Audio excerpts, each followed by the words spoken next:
right, what is happening, everybody? This week we are recording episode number 36, and I decided to change things up. We are going to be doing the Resident Evil 5 episode because my buddy Chris here, who is our guest, you all know him as Aeon Driver Gaming, very popular friend of the podcast. He decided he is going to play The Sims Bustin' Out for the Xbox, and we will be coming out with, instead of me doing a solo episode on the GBA cart, we're going to do a nice compare and contrast in a couple of weeks. So this week we are covering Resident Evil 5. How are you, buddy? I'm doing pretty good. Just popped in, busting out a little while ago, and it is very early 2000s. So I Oh, can't wait to get that done. yeah. Yeah, I can't I have never played any of the spin-off Sims games on console yet. I'm very excited to compare and contrast our experiences next week or 2 weeks from now, whenever we decide to record. Right? Yeah. I mean, honestly, I'm only really acquainted with the PC Sim stuff. So to play it on a console with thumbsticks and stuff, it's definitely going to be a different experience. For sure. All right, sorry about that, everybody. I realized I was using the wrong microphone. I have the Corsair Virtuoso headset that I use for when I'm playing games with you and everybody, and then I use the HyperX Quadcast for recording the podcast. It doesn't really sound very different through Discord, but I noticed that when I go to edit it in Adobe later, there is a vast difference. Yeah, that I can definitely understand that. Like the webcam I have to where I do my unboxings and stuff has its own camera, but I use a snowball mic for everything, Okay. and I can definitely tell when that mic took over. Like when I hooked it, like I sound like I'm talking through like a potato chip bag. Yes, yes. Like when you and I play video games together, like I'm using the Corsair Virtuoso headset, and it sounds fine, right? Yeah.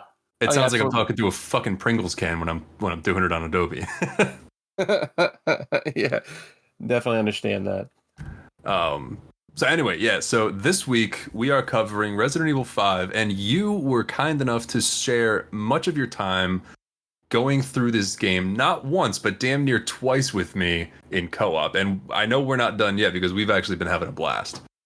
Oh yeah, yeah. The second time around is way more fun Yeah. because I think now we're just messing around with things. We're just like there's nothing scary about the second playthrough. There wasn't really anything scary about the first one, but the second one you're just toying around with people, and it's really fun. Yeah. Yeah, definitely. To be honest, like this has to be, now I have not played 6 as you and I have talked about off mic before, but this has got to be the least scary Resident Evil game in existence. Yeah, yeah. The thing is with the later Resident Evils, before 7, like Hmm. before like the first person ones, the the scary factor kind of just goes away when you put a second person in there. When you know that there's somebody in there that can always bail you out, Yeah. like almost every time, the fear factor kind of goes away, I think. Yeah, I definitely think that Resident Evil 5, you bring up a good point. I think that Resident Evil 5 is like the least scary Resident Evil game when you're playing with somebody for sure. And the reason why it may actually be one of the most terrifying Resident Evil games when you're playing single player is because you don't know what the fuck Sheva is going to do. Right, right. And I feel like you're always kind of shortchanging her on ammo and healing items because you don't want her to waste what little stuff you have. Yeah. And she always seems to like, or if you pick, because some people can pick Sheva to start too. And so whoever the other person is always seems to waste things in the most inopportune moments. Yeah. Yeah, she definitely, like, she'll heal you with a red and green herb when you're down, like, only down like a quarter health. Not down Yeah, to a quarter health, but like you've just got hit maybe once and and she'll then heal you right up. you'll have that look on her face like, and I helped. Like you Yeah. didn't. Yeah, no, she sucks. I feel badly that the character is so underutilized in the franchise. I feel like she could have done a lot more. Yeah, Um, I mean, come on, dude, she's only 23. right. Yeah, honestly, I really liked her as a character, especially compared to the characters you'll meet in part 6, and even some of the ones from before. Like like Steve from Code Veronica. Like Sheva is way better than Steve, Hmm. and like even like she in my opinion is kind of at that Carlos level from Resident Evil 3. Like they're both really super helpful and they have their own unique personalities. They're just not utilized enough. Yeah. Yeah, I mean, she's definitely a cool character. I would have liked to see her used more. I don't know, Capcom kind of did her dirty by doing this game as her breakout and, final entry, I guess. Uh, and it's not to say that this is a bad game by any means. It's a product of the time. Yeah. And it's certainly a product of the low point. It was like the beginning of the end for Resident Evil at that time. Yeah. I think before the RE Engine games, I feel like the Resident Evil games kind of hit a low point, and it also was a sign of the times for the console generation that came out with. Everything was like brown and gray, like there was Yeah. no color, and everything felt very drab. And I know that it being a survival horror, like you're trying to achieve some sort of look like that, but if you compare it to like a remake of Resident Evil 2, like Yeah. you can still put color in your games and make things scary. I promise you. Yeah. No, it definitely had that, P filter on it Yes. since the beginning. And I mean, we could really get into the weeds a lot with some of the visual elements of this game, like some of the character models, especially in the beginning. Yeah. Yeah, for sure. Like, we really got our revenge on Saddam Hussein playing through this game. He just shows up so much. He does. There's like 4 character models that they use in the first 2 chapters. It's basically Saddam Hussein, Exhibit, Kanye West, and who else? Like random Asian guy. Like Yeah. he And then always has there's the same side part bowl cut thing. Like he pulled him right out of a catalog, I swear. yeah, it's funny. But I mean, this game, we're gonna trash it a fair amount, I feel like, but that's just because it's the popular thing to do with this game. I don't care what anybody says. I like this game. It's fun. Yeah, It can't. it's honestly it's more fun going back to as well, like in retrospect. Yeah. Like especially considering like if you wanna play a game like play a Resident Evil game that is scary, there's a bunch of options for you now, right? You can do like the remake of the first one, the second one, you can do Resident Evil Village or like Resident Evil 7 or and you can do any of those and they have an ample amount of scary points to them. Like this one here, like you can play it and you just have fun with it. Yeah. Yeah, this definitely feels like a bit more of like an on the rails arcadey shooter at times. Yeah. And it's got so much cheese, man. Yeah, dude. Oh, like there are definitely points in this game where like scenes happen and you're like, oh god, oh, it's so cringe. Oh, The cross jump through the the cross through the jump, ruins. the cross jump explosion avoidance, like the double rocket launcher kill, like what's Oh my going god. on? Yeah, oh shit, what else is there?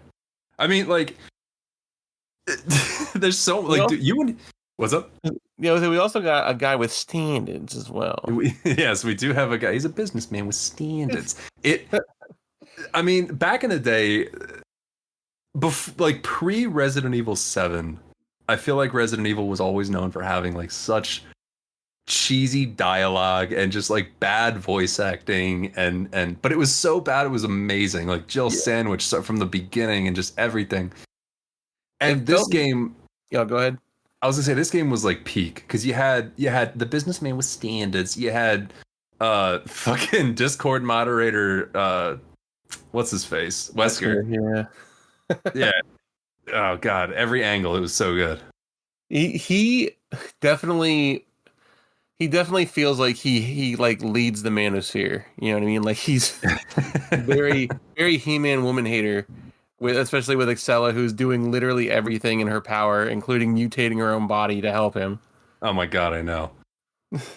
Like some of the comments that we made throughout the gameplay, we definitely can't repeat here because it was just for the sake of the joke at the time, but it Yeah. was like Excella, she definitely did get the raw end of the stick on that deal. Yeah, yeah, for sure. And especially because I mean, like, I want to say like Trisol was kind of her thing, Yeah, like in the story, and like she just like dumped all of this, like all these resources into like creating this new world or whatever with Wesker, and then she just gets dumped to the wayside. for sure.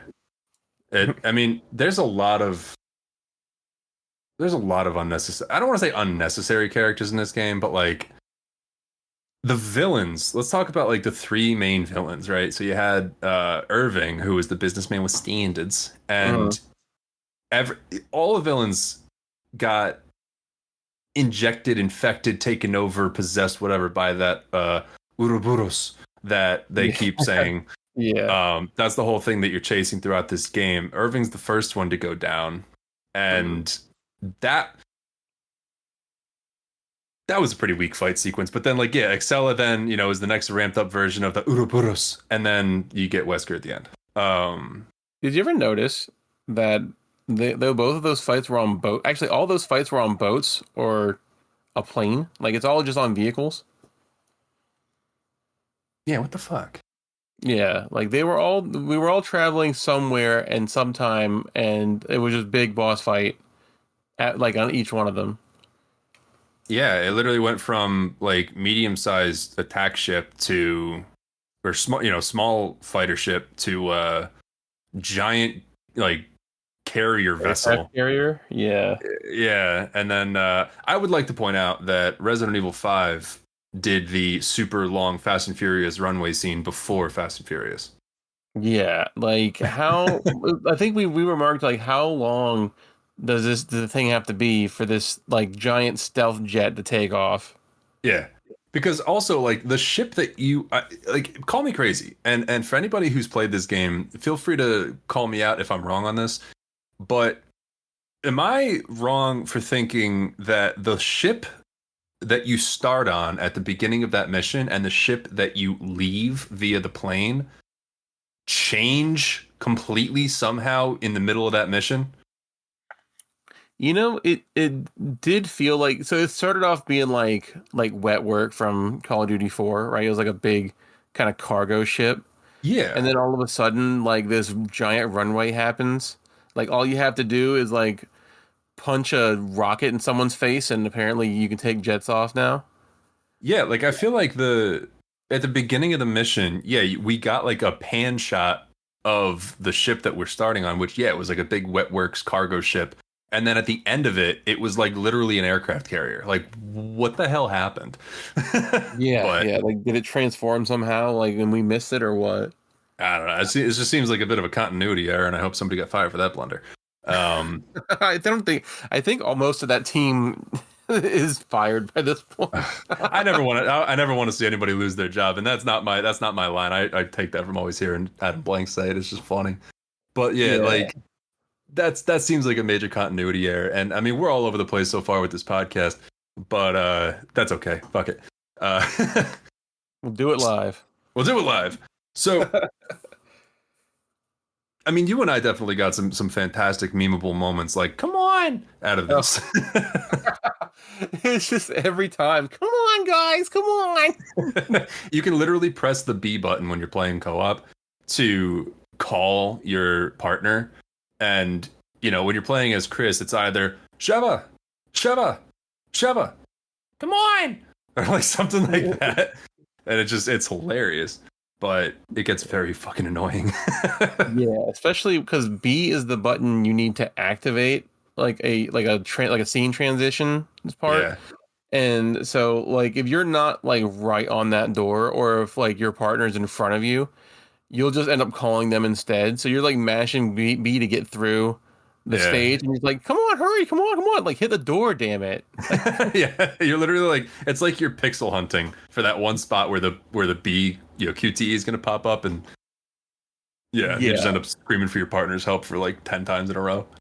exactly. Speaking of pixel hunting, I know that you've been taking great pride in destroying all those medallions now. Dude, that is a personal mission I'm on for sure. We so okay, for anybody who's not familiar with the Resident Evil franchise, or at least 4 and 5, I don't know if the other ones had this, but there's these medallions that you can shoot, these blue medallions that are scattered in kind of, some are not hidden at all, some are hidden pretty well locations, and you just got to shoot them once, and then what that does, at least in this game, is it gives you these bonus points that you can then use out in the main menu to buy uh additional content, some of that content being either just figurines that you can admire in the main menu, or outfits for your character once you've beaten the game, or unlimited ammo for guns once you've fully upgraded a weapon and beaten the game. So when we originally played through the first playthrough, we managed to get 17 of the 30 emblems, which I think is not bad. Yeah, more than half, and especially because we weren't. Yeah, and we weren't really like. I mean, I know like we're like, oh, well, there's a medallion in this area, we should look around for it, but we weren't really like actively like, okay, this is how many there are in this particular area. Yeah. So I mean, just like having hunches, I think it was a pretty good job. Yeah, no, I definitely think. I mean, we pretty well, or we did the treasures pretty well, because I don't honestly think we really missed much of any. Um, Yeah, no, I don't think so either. Aside from some of the enemies that like big enemies that like the executioner that you definitely can't kill on your first playthrough. Yeah. I think we pretty much got all the treasures just without without using a guide. Yeah. And I think it was very gratifying being able to kill him on the way back around, though. Like, and he went died down a lot so faster. easy. Yeah, he went down a lot faster than I thought he was going to. Yeah. So for perspective, like when you start the game, really all you have is the first semi-automatic pistol that you're scrounging ammo for. And then in the first area of the first mission, if you go all the way down, like once the executioner busts through the wall and you get freedom from that first building that you start in, if go all the way down to the other end of that battle arena area, and then you'll find a silver case that has your first submachine gun in it. But that's all you have the first time that you do this mission. And you have a wave of enemies, a relentless wave of enemies coming after you, and this executioner that's basically a one-hit kill. You're not taking him out. No, yeah, you're basically running from rooftop to rooftop, like on top of like buses and stuff like that, just to try to avoid this guy. Yeah, and when we went back, however, thanks to how many medallions we found throughout our first playthrough, we were able to instantly get unlimited ammo on your Desert Eagle Magnum and my sniper rifle, and he went down in like 8 shots. Yeah. Infinite ammo on like a 3,000 damage weapon is just not fair to most of these people. Oh yeah, because I think the first pistol, when you first get it, the damage on it is like 100, maybe. Yeah, it's like very low triple digit. Yeah. Yeah. But honestly, like one thing I love about this game, and I'm kind of throwing the whole likes and dislikes format out of this. This is just a very open-ended conversation. But one thing I love about this game is that, like, if you are playing through it, and if you're careful, I'll put it that way, the first guns of each category that you get, once you kind of fully upgrade them, they are the best guns in the game. Like, yeah, you don't need to use the next level weapons. Yeah. So long as you have the money for it, like when we were comparing the snipers, like even compared to the last sniper in the game, the first sniper still like trumps it in damage and in bullet, like in round counts. Like you can put 50 rounds in that gun. Yeah. Crazy. Yeah, and it's like, I think with the Dragunov sniper, which is the second one you unlock, which is the one I ended up using the whole time because it's semi-auto and it's just faster. But the top damage on that is 1,300, and I think the top damage on the first sniper you get is what, 1,500? Yeah, it's pretty high. And then like it's funny because it goes down actually. So because the last sniper is I think it's slightly lower than the Dragunov, and then that one is lower than the first one. The first one being bolt action, so you're gonna have some time in between shots, though. Yeah, but the benefit of upgrading or using the next weapon really only comes on your first playthrough of the game, because for as much upgrade, you are limited with how much upgrading you can do on a gun per chapter. So like if you fully upgrade your pistol to whatever you could fully upgrade it to at the end of chapter 1-3, 1-3, then you're stuck. You cannot upgrade it again until you finish chapter 2-1. Yeah. So like they pace you like that. So even if you find all the treasures, you find all the money, you do everything that you possibly can to have additional money, you sell all your other guns, you still can't upgrade that gun until you basically finish the game. That's when you can get it fully upgraded. But at that point, like getting the next rifle or the next gun is a benefit at that time. Only when you first unlock the next, level of weapons is it good. Right. Yeah. And the thing is I think it was done that way on purpose so that you do explore all of those other firearm options, because it's an instant upgrade for the most part. Like even if you're going between submachine guns or even pistols, like it's an instant upgrade, and then it will be consistently better with the money that you have until a certain point, until you're able to dump like $12,000 into an upgrade. Like it just seems to be a better option for just immediately playing through the first part, like the first run through of the game. Yeah.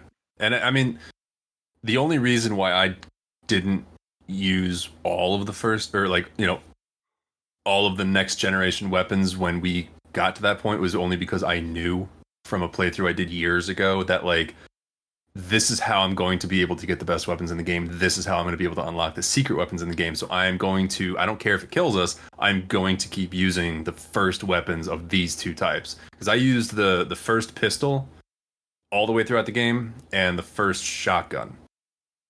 Yeah. Yeah. And it was crazy seeing how many rounds you fit into that first pistol, that 92. Yeah. Like, was it over 100 rounds? Was 100 rounds in that gun? 100 round cap. Yeah. There's something to be said for that too, because once you get kind of up to that point, like I think the last pistol you get, which I forget what it's called, but it was like a SIG pistol, yeah, like P26 or whatever the fuck. Mm-hmm.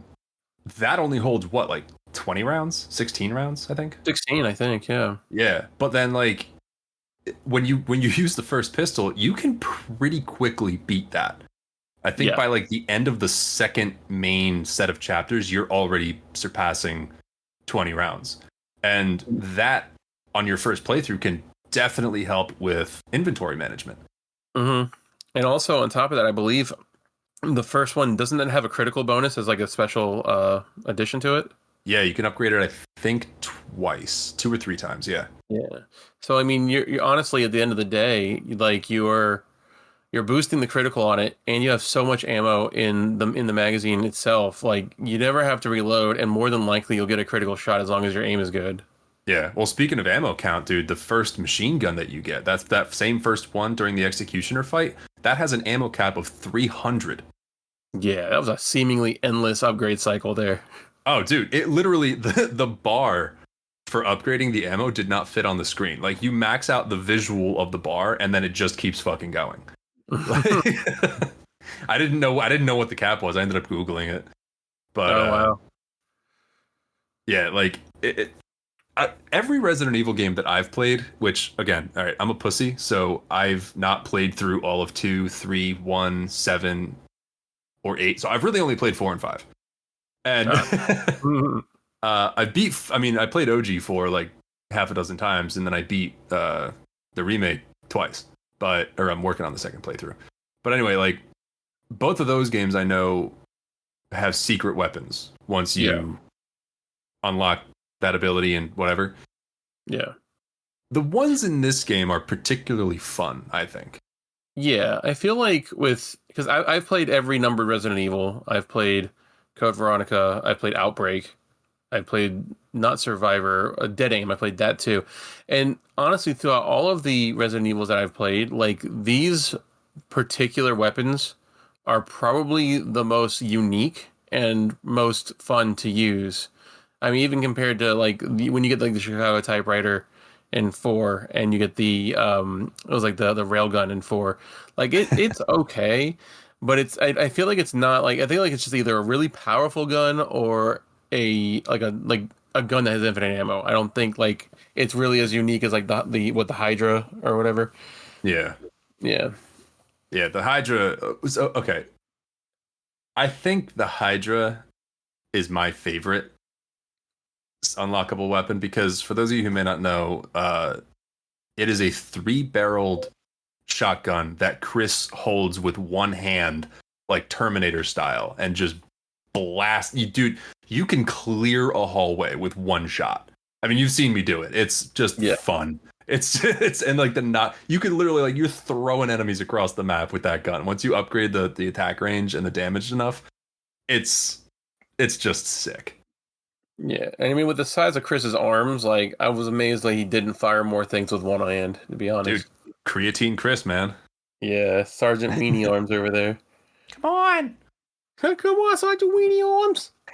Stop making fun of me, guys. Come on, guys. Dude, the whole time we were playing that game while you were doing that impression, all that I kept thinking about, and for those of you, if you know, in Family Guy, that one episode when Peter's watching that show, it's like fat kids walking through the jungle or whatever, and like there's that cheetah chasing that one fat kid, and he goes, "Come on, guys, wait up!" And then all of a sudden he's like, "Oh man, I spilled honey all over me!" And then the cheetah's running faster. That's all I can picture. It just gets worse and worse for the kid. I think it's honestly that might have been where I got it from. I just don't remember. And then like as soon as I heard like Sheva say, "Come on," I'm like, "Oh nope," and it's never leaving my head now. Yeah, her voice for it is perfect. Yeah, for sure. Oh shit. Yeah, it's like so there's a couple parts of this game that really prevented me from wanting to go back in a solo playthrough. Yeah. Like a couple levels and when like what was your I'll start negative first. What was your least favorite level in this game? So at first I thought it was going to be the like the big marshland level. Yeah. But it really ended up being like inside that tanker, inside the ship. Like really? with chain gun dudes and stun rod guys and guys with like full armor. Like for some reason, like gas masks are now made of metal and bulletproof. Yeah. Okay. Yeah, it's not so much like you can have challenging enemies, but like if you're gonna put armor on somebody, like make it armored. Don't like the gas mask isn't gonna stop a Desert Eagle round from penetrating it. Yeah, like that's the only time in the game where you really have to go Dead Space style and go for limb shots. Mm-hmm. And somehow, a Desert Eagle shot to the knee is going to kill a guy instead of hitting him in the head. Yeah. Yeah.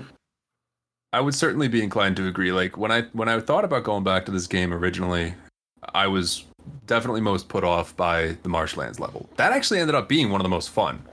Yeah. For you and me, I feel like going through it. It was easy. Yeah. It was easy. Like the little temple run areas were pretty easy once we got down to it. And then of course the oil rig, or I think it's an oil rig.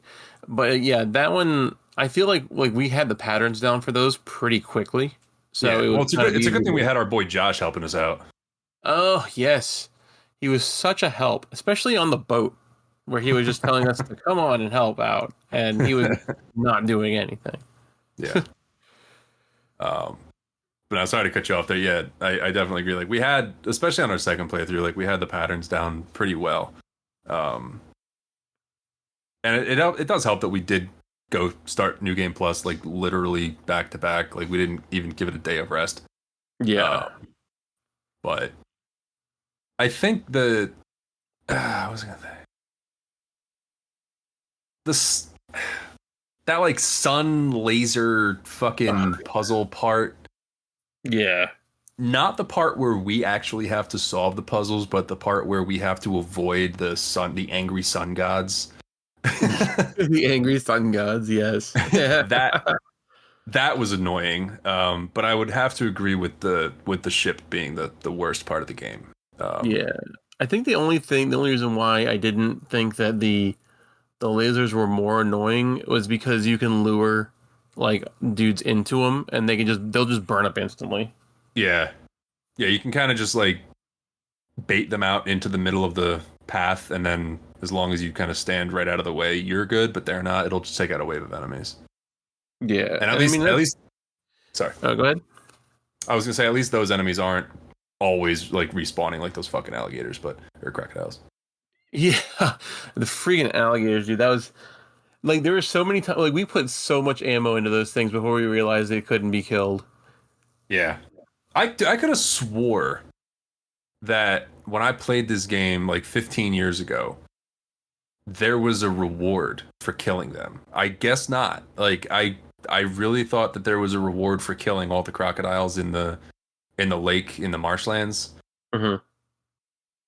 Guess yeah, not. And they go down like they did die and then they just don't.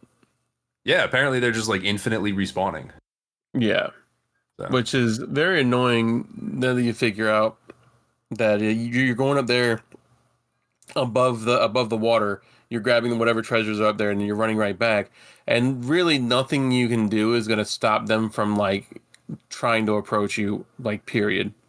Yeah, yeah. You kind of just have to run past them. Yeah.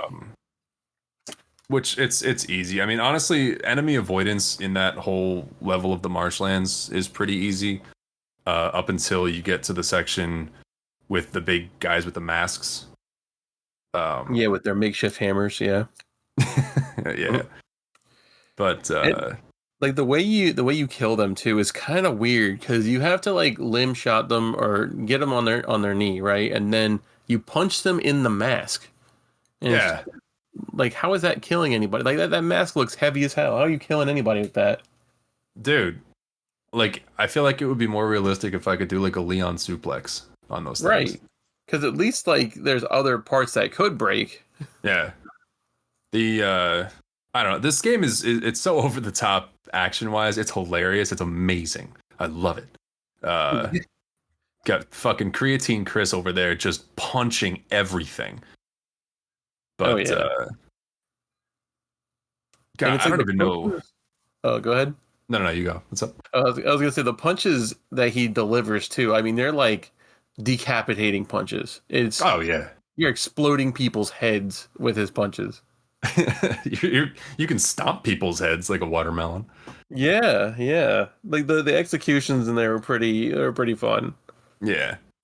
But for all of the strength and all of the absolute roid rage mess that mainly Chris, but also Sheva provide throughout the game, why the fuck does it take 3 to 5 business days to rip that goddamn parasite off of Jill's chest? Oh my god, yeah. Like how many times did we do that? It was like 7 or 8 before it actually came off. At least. And you have to be really careful not to shoot her more than like 10 times because then she'll actually die. Yep. And but it was funny though seeing her climb the walls and then you would shoot her off the wall and she would just splat on the ground. And it's like, wow, so much of a ninja you seem to be. Yeah, let's jump into that real quick because that is probably not the worst part of the game, but just the most boring. It was so mundane, yeah. Yeah. So, would you care to explain like what section of the game we're talking about to anybody who may not be familiar? Yeah, so there's a point in the game where Wesker stops running from you and brings Jill into the fight, and they finally reveal who that person is because she was just a person with a cloak and a mask from that point forward or that point back. She was the plague doctor. Yeah, it was like a plague doctor mask with little glowy eyes and everything. But yeah, once Wesker introduces you to her, he basically gives you 7 minutes to try to fight him, and fighting him is useless. Like, he does a lot of matrix crap. He dodges bullets. Like, he'll rush you and like punch you in the stomach and stuff and throw you, and it'll kill you pretty quick. So you're literally just running from him and Jill for almost 10 minutes trying not to get killed. And he'll try to goad you into coming out and attacking him, but nothing really works. So you're really just waiting for him to leave. Yeah. That's really it. And like you, it's funny, like you and I instantly took that opportunity. Like as soon as it was like, all right, and go. The Wesker and Jill each follow one player at a time, basically. And we took that opportunity to instantly just go treasure hunting. Like, oh yeah, we looted the whole thing, yeah. It's so slow paced like that. Like you really don't have to worry, because the whole time Wesker is doing like this really slow Michael Myers serial killer walk. Like you could just avoid him so fucking easily. Yeah. As long as you're not directly in front of him down a hallway, you're fine. Yeah, exactly. Like as long as you're not within eye shot of him, like you can like there was one point in time where Jill was looking for me, but I was like right behind a pillar. Even though I was dead in front of her, because she couldn't see beyond that pillar, she would just keep jumping from the top floor to the bottom floor over and over again and not really do anything. Yeah. Yeah, and she's really the one that I feel like you have to look out for in that section, because she's got that automatic pistol. Yeah. She has I think she has like a version of the first submachine gun you get. You're right. Yeah. But yeah, like, and she would actually run. Like she would try to run and catch up with you. Yeah. As long as she saw you. And then, yeah, Wesker really just walked around and complained a lot. And I mean, you can hear that in real life without paying anyone money. So. Yeah, I mean, I gotta say the voice actor for Wesker really did just a fantastic job of embodying the incel performance. He just nailed it. Oh yeah, for sure. He's like, what was it? Albert, well, actually, Wesker.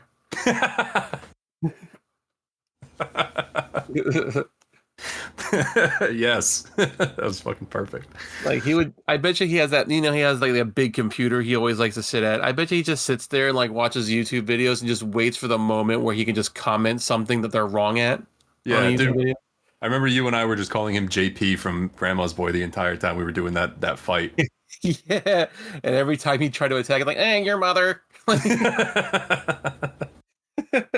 Yes.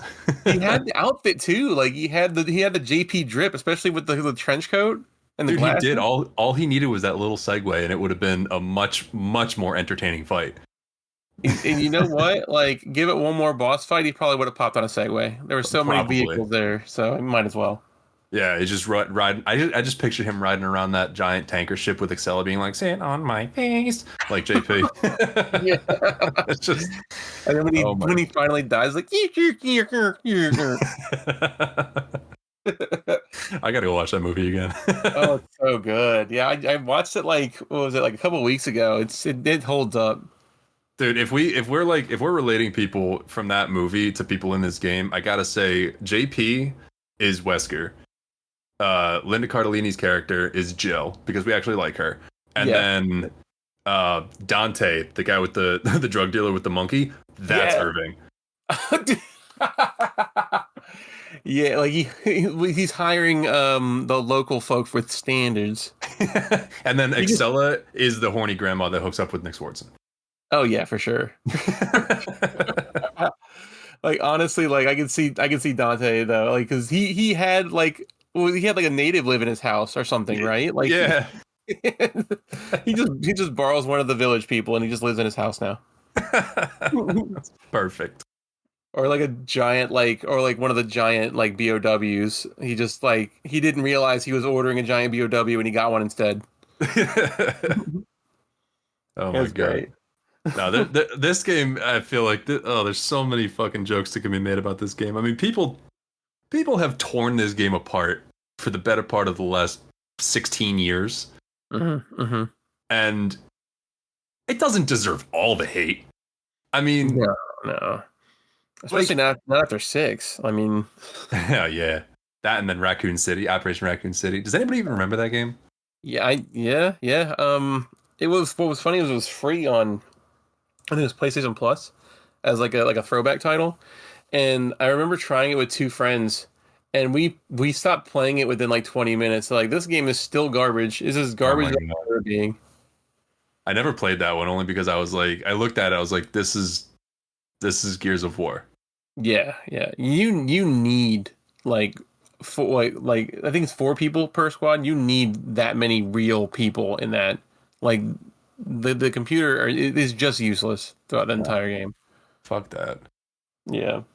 Like my biggest gripe about this game and many games from this era of gaming is for any of the younger listeners out there who may not have experienced the glory that was the Xbox 360's heyday, many titles were made with the idea that there was going to be cooperative play, split screen co-op, couch co-op, whatever you want to call it, including online.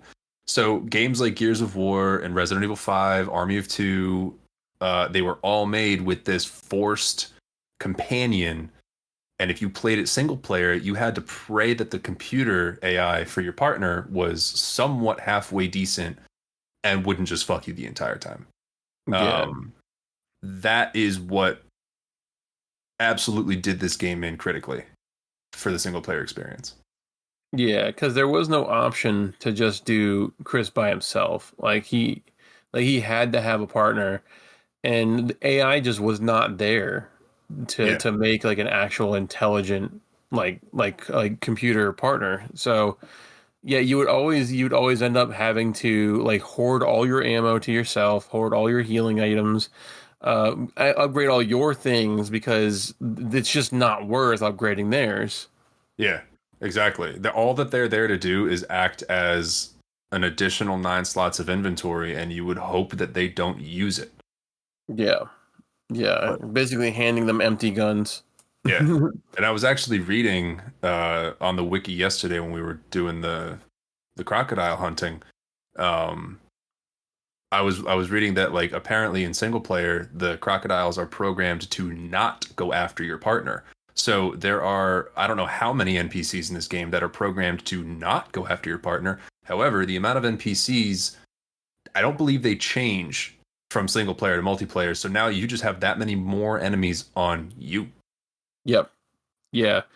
That does make sense because I mean, it feels like I guess they were trying to like make it like an experience for a single player, like a single player experience, basically. But they just gave you a partner who would basically just sit there with their thumb up their asses the whole time while entire crowds just mob you.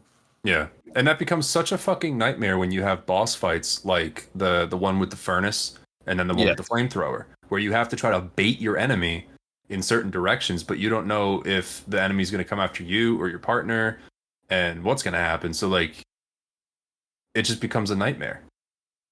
Yeah. I don't think and just hearing that, I don't think I ever want to do that single player again. Like I think I've done it once or twice, but just looking back at the fact that you have to lure this guy, because you're basically what you're doing is you're luring him, you're making the whole rounds like around the furnace back over to the lever, Yeah. and you're just hoping that he follows you the whole time, even though you have to like almost lap him to it. Yeah. It's like everybody complains about Ashley from Resident Evil 4 original. Yeah. And I don't know why. I mean, dude, just like the Rooster Teeth skit, I loved Ashley. She was so easy. You put her in a suit of armor, you put her in a dumpster, you tell her to wait there, you go get her when you need to. It's so easy. Sheva, Yeah. you can't do that with. You can't tell her to hide. She just takes fucking bullets. You have to give her inventory items because you no longer have a briefcase to hold all your shit. You only have 9 inventory slots for you. 4 of them are going to be weapons. One of them is probably going to be a healing item. 3 of them are going to be ammo. What the fuck do you have left? You gotta give her shit.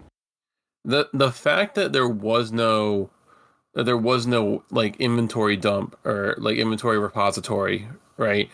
It was almost like you were going back, like you were taking steps back in the series, like Resident Evil 0 was like that. Like there was no actual spot for items. So you would just end up dropping things on the floor or giving Really? things to your partner who was more useless than Sheva was. And so you would think Capcom, seeing how bad that system worked, wouldn't want to try to do it again, but here we are. So Yeah, I mean, like all that it tells me is that this, I was kind of correct in my thoughts of not wanting to go back and play the single player. Like those mechanics basically make the game a co-op experience if you want it to be genuinely enjoyable. yeah, it kind of forces it to be. And what better generation than the generation that really mainstreamed Xbox Live, right? Yeah. Yeah, exactly. And like I made those thoughts clear too when I did the Gears of War episode. For any of you who may have listened to that, I complained, I believe, pretty heavily about Dom during the single player experience because like you playing as Marcus Phoenix, you always have at least one partner with you. Usually it's Dom, and usually he dies until you put another controller in somebody else's hand. It's going to stress you out, and that's exactly what Resident Evil 5 does in single player. But Yeah, for sure. Because it feels like you're babysitting at the end of the day. yeah, you're babysitting, basically looking at your partner saying, "No, don't touch that." When they start to use an item, it's like, Right, exactly. don't Like, put that in your mouth. It's like, did I just hear a first aid spray? Yeah, I'm over here with a quarter health. You're over there with 3/4 health, and you just used the first aid spray, and you're on the other side of the room. Yeah, it's like, thank you for wasting that, and now we actually need it, and we don't have it. Yeah. But for all the stress that brought us, I think the thing that stressed me out the most, I would like to say you agree with this, however, I'm not in your head. There was a boss fight that I mentioned a minute ago with a flamethrower that we did a couple times, and we ended up you're a very experienced, you're a veteran at these games. I like to think of myself as a pretty, okay gamer. So why the fuck did we go 20 minutes in this boss fight consistently attacking this thing to the point we were completely out of ammo and it still didn't die? Oh, I know what you're talking about. Yeah. That was the one that was bugged, right? That was the one where like we couldn't, like, for some reason it wouldn't die, Yeah. like no matter what.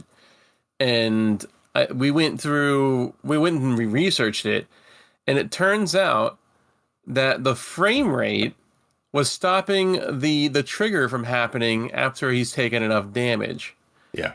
So we backed it down to 30 frames per second, which after you've been playing 60 or higher on any game, like, it feels like a slog. Yeah. And just to kill that one boss. And then of course we came to the decision, like, what if this is going to happen with multiple bosses?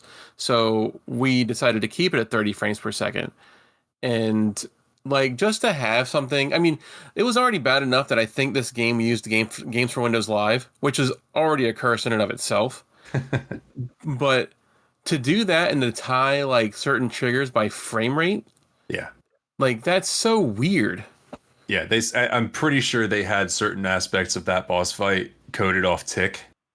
So it just, like, the higher your frame rate is, obviously the faster and more often certain things are going to trigger. So yeah, the fact that we literally had to lock our game down to 30 FPS was just utterly ridiculous. Yeah. And to go slightly off the beaten path, the last game that I experienced that happening was there were, like, Dark Souls 2 had like a, not an HD remake, but like a remake that increased the frame rate by double. And every time you swung your weapon at something that would deal damage to the weapon, it would deal double the damage to the weapon because you had double the frames triggering it. Really? Yes, it was very annoying.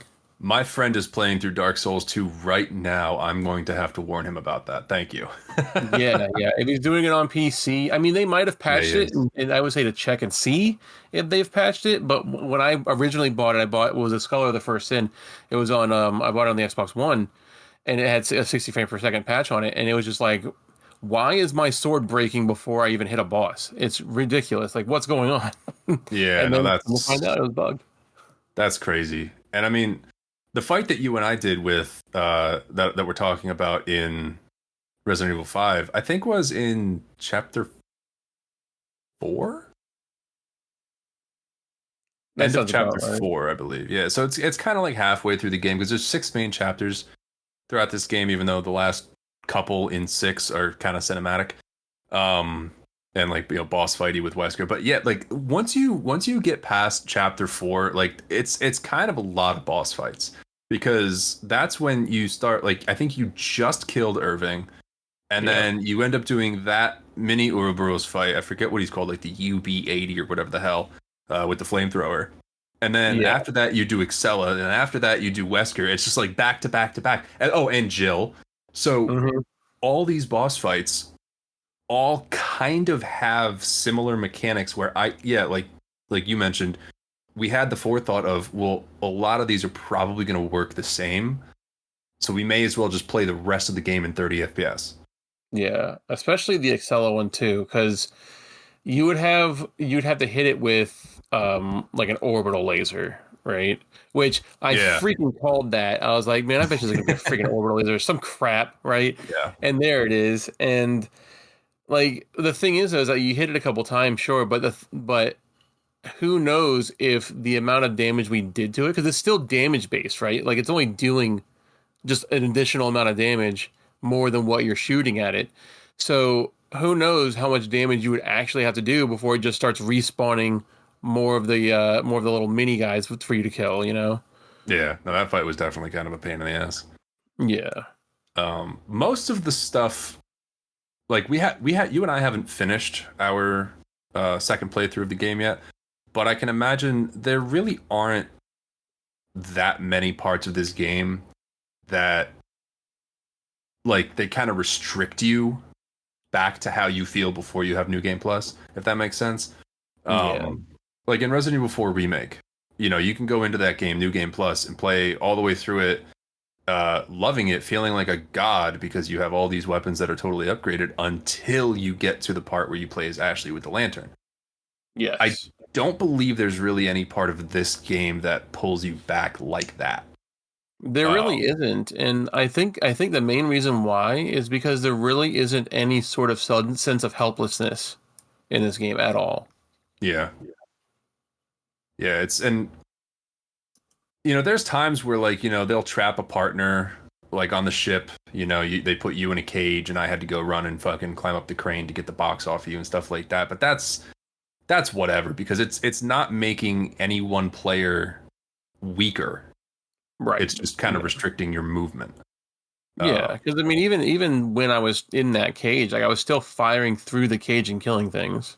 Yeah. Yeah, you were still killing those dogs and doing whatever, and like you were kind of untouchable in that cage. Like as long Yeah. as there wasn't like a crossbow enemy, you were, you know, nobody could touch you.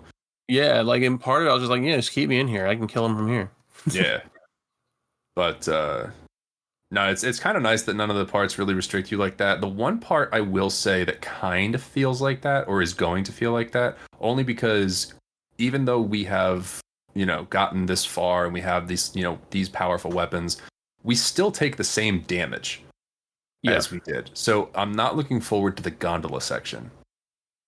Yeah, yeah. It was kind of annoying. I mean, it does help that we have like infinite ammo on like more long range weapons.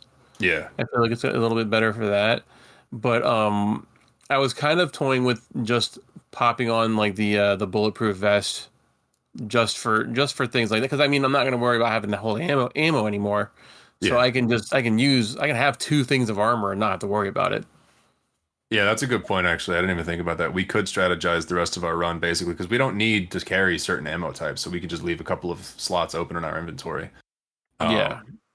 But, like, you and I kind of strategized it in our New Game Plus playthrough, where like I did infinite ammo on the pistol, like the regular pistol and one of the snipers, and then you did it on I believe the Desert Eagle and what else? The shotgun. Shotgun. So we have the best of both worlds, where like if we're kind of both walking together down a hallway, no matter what we face, we can take it out, no problem. Yeah, yeah, and I think well, what was funny about that too is because I remember dumping the shotgun and just loading up on the grenade launcher and the rounds for that, and then letting you have the shotgun, like all the shotgun ammo. And I went from having no shotgun ammo to having infinite shotgun ammo, like within like a button push. Yeah. And now we got to get you the Hydra so that we can both just walk around and just wreck everything. Yeah, I got the bow, like the longbow for Sheva. I haven't tried it yet though. Yeah, definitely looking forward to seeing how that works out, because so you fully upgraded the first sniper in the game, and that is what unlocked. I guess we should kind of describe what each gun is gonna be, or how you get it. So yeah, you unlocked the longbow, which is only for Sheva, by upgrading the first sniper rifle. So if you plan on playing through the campaign as Chris and Chris only, don't bother upgrading the sniper rifle for the secret weapon. Yeah. But the longbow has no reticle. Right. So you're basically just lining up the center of your screen with whatever you want to hit. That's gonna suck. Yeah, and I have an ultra wide monitor too, so it would be super fun. You might want to just download like some sort of like software that can just put a fucking reticle in the center of your screen. Maybe that'll help. Or based on one of our last conversations, just have one of those little stickers I can put on the front. What a pull. Yeah, definitely. Yeah. Oh fuck. Yeah, what a pull, man.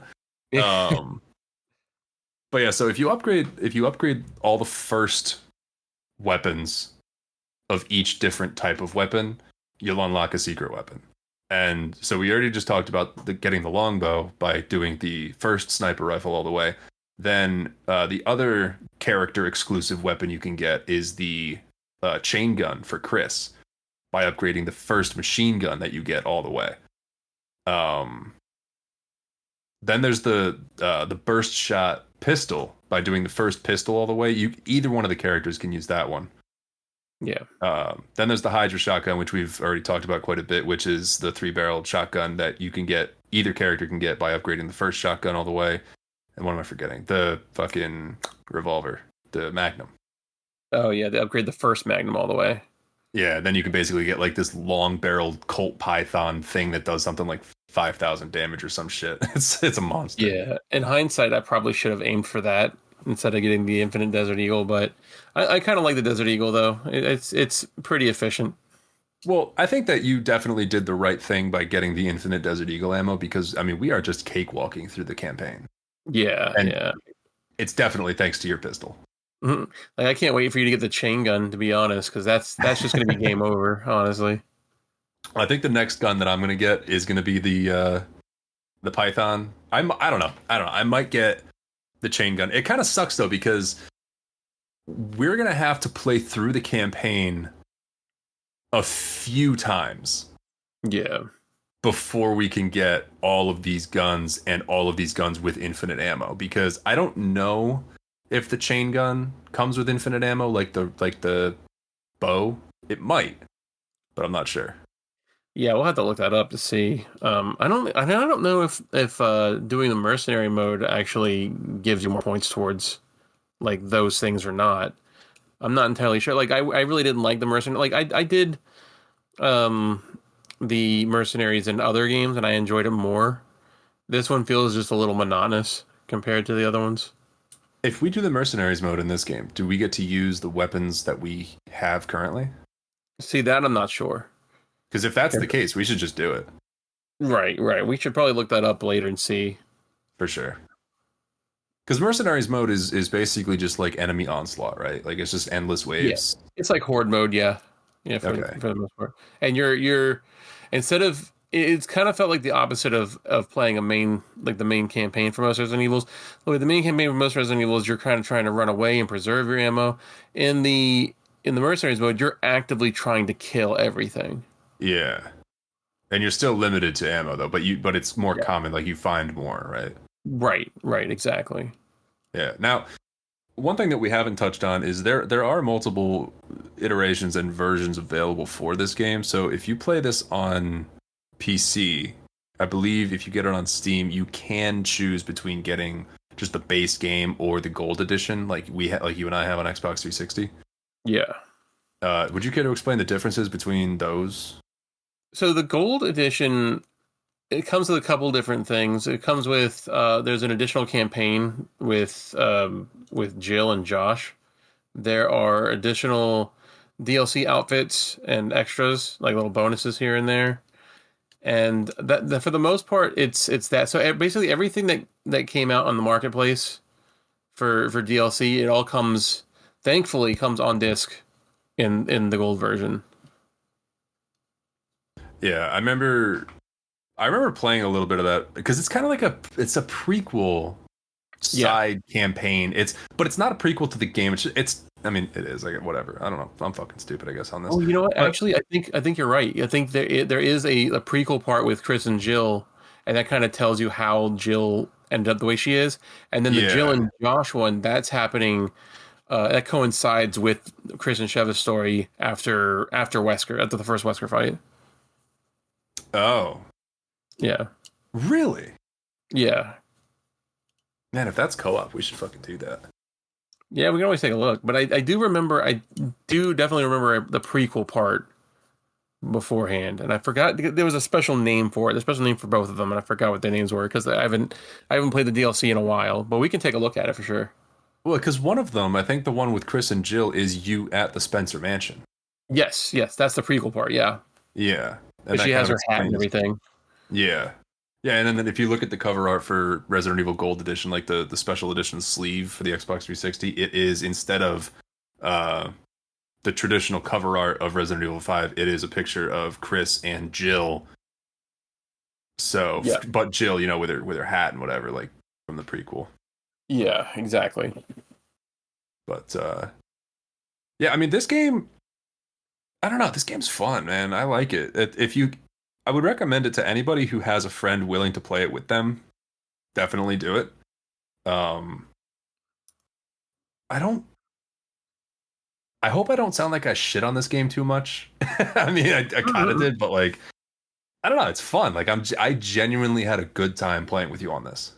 Yeah, honestly, it was a pretty fun run through. I'll admit, especially because I mean, I think we played it at least originally as it was intended. Yeah. We weren't, like, you and I were not cheesing the bosses on our first playthrough. We were definitely doing it as fairly as possible. I mean, also as strategically as possible. So, like, anytime we knew that we were going to be coming up against, you know, those liquor enemies, which we didn't even talk about yet. But, you know, you would you'd be like, okay, let me get the acid rounds. Like, I know what I'm doing here. And then same thing with those Ouroboros enemies. Like, you'd get the fire rounds on the grenade launcher. But, I mean, we didn't use any kind of cheat codes. We weren't doing anything fucking out of what anybody would do on their first playthrough, I feel like. Yeah, no, yeah, we kind of did it, yeah. As it was intended. In like every boss strategy, we tried to do to the best of our ability as it was supposed to be done. Yeah. So we didn't really cheese anything there. The only thing that really got cheesed was us being able to kill bosses because of the frame rate.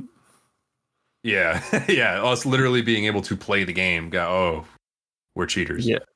Yeah. I wonder what would have happened if we lowered the frame rate even lower, if we could. Would it have been easier? Like maybe it killed it faster. Maybe we bring our frame rate down to like 24 and the boss just kind of kills itself. Right. We bring it down to a slideshow, it'd be a one-hit kill. Yeah, maybe if we bring it down to just like a flip book. And then all of a sudden Wesker's just like, I see the error in my ways. Right. He just goes back to Raccoon City afterwards. But do you have anything else that you would like to touch on in this game? I got nothing coming to mind. Because I'm kind of winging this one. I didn't write notes for this. You know, I think we're wait. No, I said that already. Never mind. Okay. I was trying to think about but I was gonna bring up the DLCs again, but I brought that up again. No, oh yeah. So that was one thing. So the mercenaries mode isn't, just to correct myself, it isn't more of a horde mode. It's more of a gauntlet. Like the horde mode, it just insinuates that there's just multiple waves of bad guys coming at you, and it's not. There's a limited amount you have to get from point A to point B.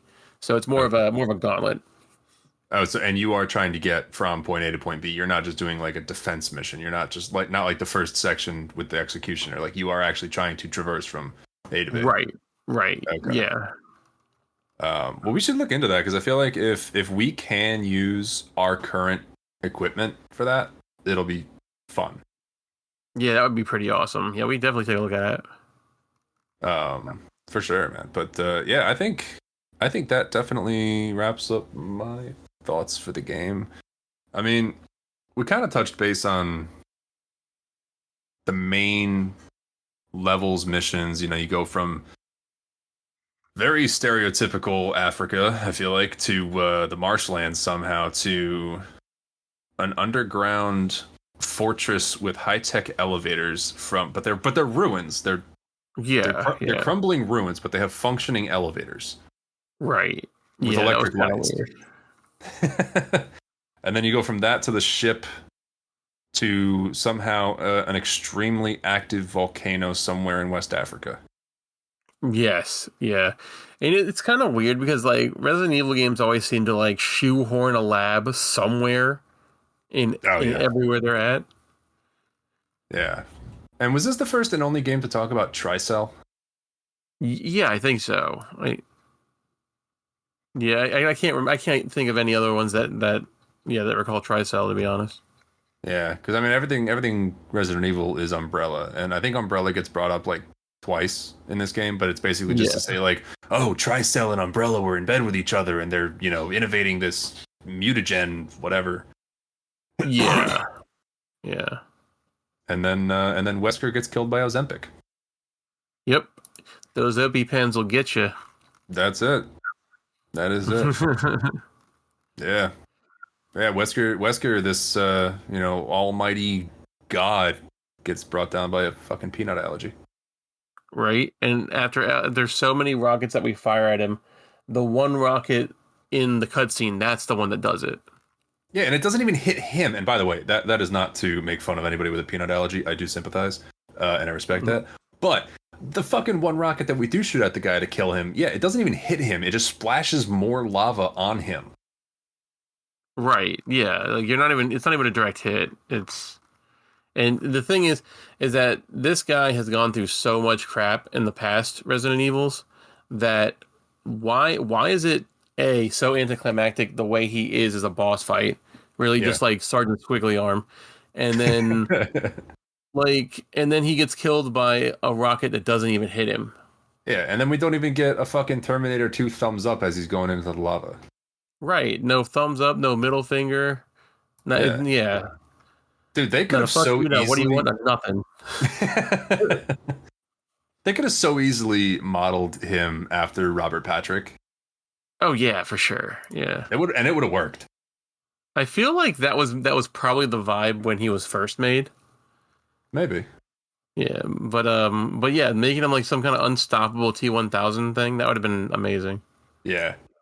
I mean, I don't know how I would have reacted if he was able to like morph through bars and shit. Yeah. Like I almost feel like I would have liked to see him like instead of him turning into like shiny chrome metal and morphing his way through a wall, instead what if he like turned into like Ouroboros a little bit and like wormed his way through? Yeah. Instead of like turning into a vampire cloud of dust and then just reappearing. Like, I don't know, I thought that would have been cool. Yeah, it kind of would have made him a little more intimidating than just being able to wait behind a pillar and just have him complain and go away. Yeah. Yeah, I don't know. But I mean, all in all, I think I am on the team of I would like to see this game remastered using the new Resident Evil engine. Though I understand why they may not. Yeah, yeah. I mean, it did sell a lot. The game, I mean, it was hot off the heels of Resident Evil 4, so people were going to buy it, whether they liked it or not. Yeah, But I don't know. It might have been nice to see. I know a lot of people are clamoring for like a Code Veronica remake. yeah. So I mean, more than likely we'll probably see that before we'll ever see this, and we're certainly never going to see 6, so we don't have to worry about that. But it would be nice to see. To be honest, it was a fun, more fun game than people put on, especially for the time. Yeah, and I think that we need to have justice for Sheva. You know, she shouldn't be written off as a character. She was cool. Right, like bring her back in part 9. Like have her do something. Yeah, dude, shit, they brought Chris back in part 8 and he looked like the fucking coolest rendition of him ever. Right, Spetsnaz Chris. Yeah. I mean, what if we had Sheva in kind of like a beat up Little Red Riding Hood outfit like we did?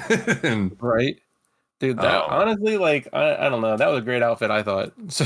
That was well worth the however much money I spent for it. um dude, some of the outfits in this game are hilarious, but I mean, you get fun outfits in any Resident Evil. Yeah, yeah, for sure. I don't know, like this game, I think I might be talking out of my ass here, and I kind of am, but I have a feeling I heard somewhere that this was like one of, if not the best selling Resident Evil game within its first month or something like that. Yeah. Because yeah, coming right off the heels of Resident Evil 4, how could it not be? But yeah, I think I'm pretty much done. I think I've said everything I feel like saying about this game. I know, as with every episode, I'll think of something to say a week from now, but yeah, so honestly, there's only a few games that actually surpass it in sales. Like the Resident Evil 2 remake, obviously Resident Evil Village did, but it sold around about as much as Resident Evil 7 did. Wow. Yeah. Maybe one day I'll actually, build up enough courage to play through 7, 2, 3 remake. Yeah.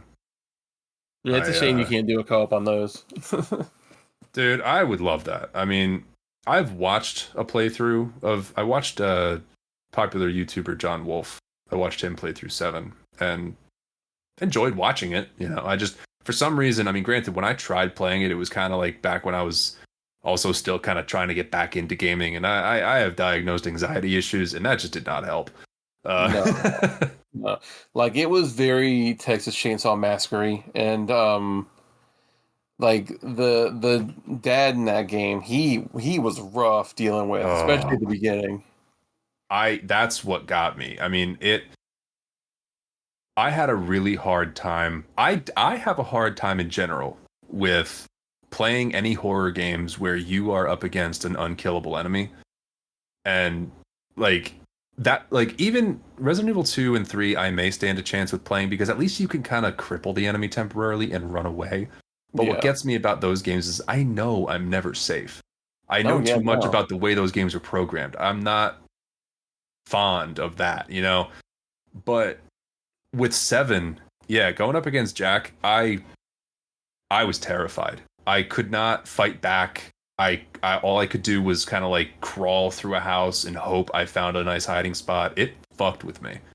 Now I will tell you though, there is a way you can kind of like glitch around with him. Like if he's approaching you in a like near a save room, you can actually like take advantage of that save room. And like, because he won't ever go in it. So like, if he's chasing you, you can gun him down while luring towards you in the save room. Really? Yeah, it just not to make the game not scary, but no, dude, please make it not scary because I want to experience that game. I mean, granted, I've already watched a playthrough of it, but like, I would like to have it under my belt that I did it myself at some point. Like Village, I'm more keen to go to because I know that it plays a bit more like Resident Evil 4. But I know that like with the Lady Dimitrescu part, it's kind of like that too.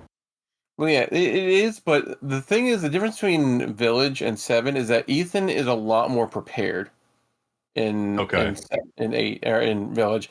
Like he's seen it all before, right? Like there's not a whole lot that will scare him. Now there is there is definitely scary parts, and it's not Lady Demetress that's the scariest part. I will tell The you that fucking now. dolls.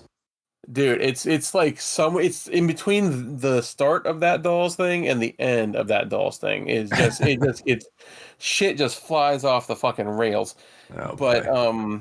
but yeah, it's definitely worth playing. And honestly, like if you play 7, once you get out of the house for the first time, it becomes a lot more manageable from a horror perspective. Yeah. Yeah. I called it quits when I first really started encountering the mold monsters. Yeah. And for some reason I was a terrible shot in that game. I just, whew, boy. Yeah. I mean, once you like how like I think it happens both with 7 and with Village. It's like once you get to like Chris's portion, it's just a Call of Duty game, man. Okay. Yeah. I mean, yeah, as with any Resident Evil game, like once you start actually getting weapons, Yeah. more than just like a pistol, and really, I mean, with 4 it's this way, with 5 it's definitely this way. Like once you start to actually get some firepower and some ammo, you're fine. Like Yeah, yeah, for sure. Yeah, like don't miss.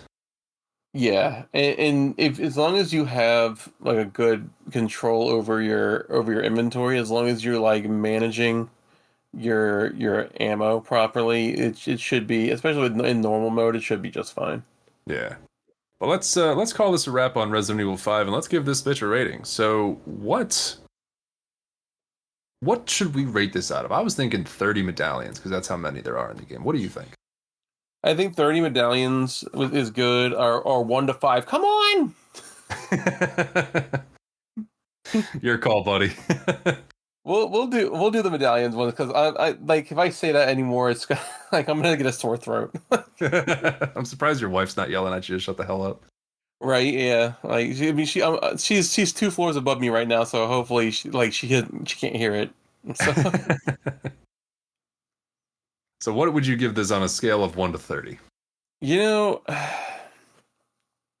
I would probably end up doing probably a 20.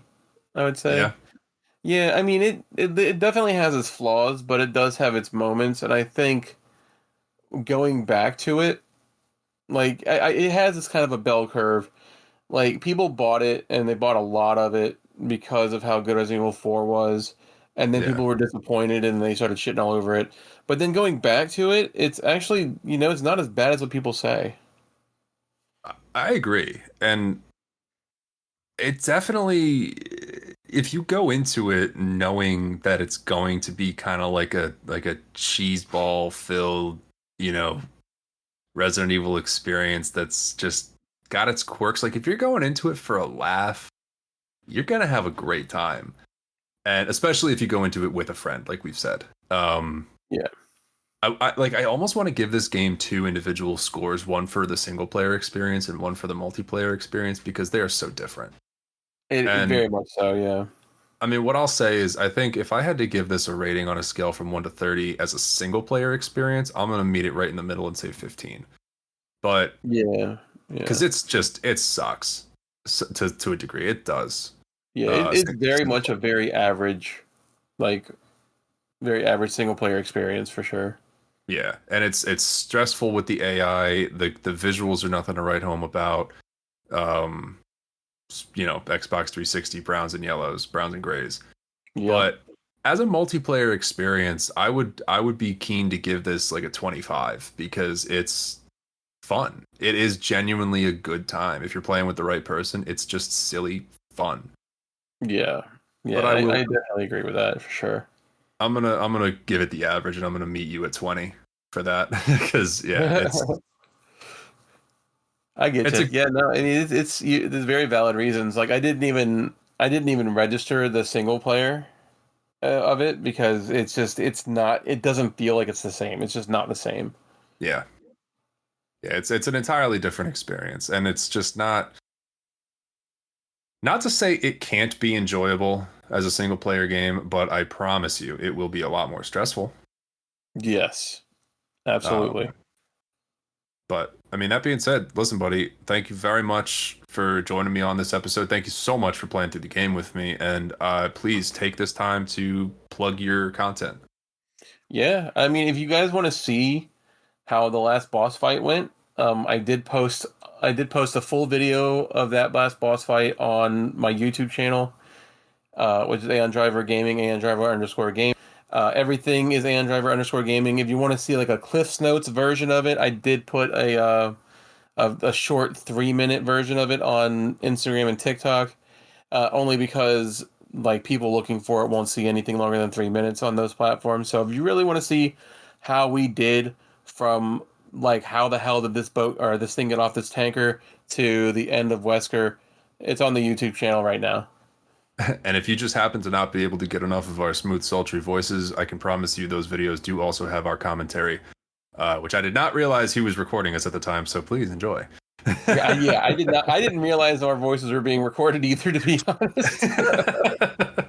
So hopefully there's nothing incriminating on there. What's that? I said hopefully there's nothing incriminating on there. Oh no. We were completely PG-13. Just a lot of come on, guys. Come on, guys. Jeez, come on. All right. Well, sweet, man. And I will absolutely go ahead and plug all of those, or I'll link all those plugs down in the description of this podcast, wherever you may get your tunes. So yeah, for those of you who decided to join and listen to our senseless ramblings about Resident Evil 5 this week, I very much appreciate your time. And if you enjoyed what you heard, please leave a like, a comment, and a follow. It very much helps me out. And I would love to hear from you guys, your thoughts on this episode. Please leave them in the comments or wherever you're listening. Or you can follow me and hit me up on Instagram over at the Bards of Gaming. That being said, you can also find all links to socials and everything over at the bardsofgamingpodcast.com. You can find a way to email me there and links to other episodes for ones you may have missed. So thank you so much for listening and have a great night. Peace out.